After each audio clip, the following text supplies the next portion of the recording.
La communauté internationale a apporté son soutien à la Chine en ce qui concerne sa politique sur le Xinjiang.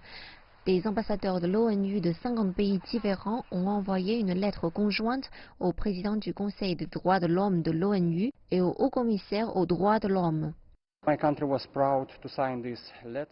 Mon pays est fier d'avoir signé la lettre aux côtés de quelques autres délégations et de l'avoir envoyée au haut-commissaire aux droits de l'homme.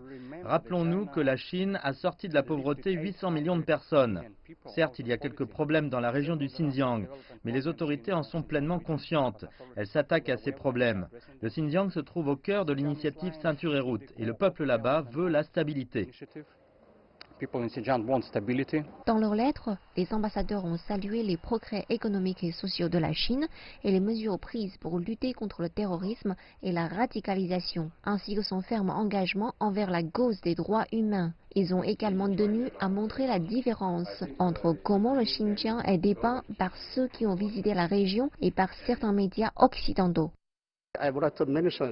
Je tiens à souligner que c'est une rumeur. L'information que nous avons obtenue avant d'y aller et la situation réelle est si différente. Personnellement, je suis impressionné par ce que j'ai entendu au sujet du Xinjiang avant d'y aller parce que c'était totalement différent. J'ai vu une région qui était bien organisée et un peuple qui était très gentil.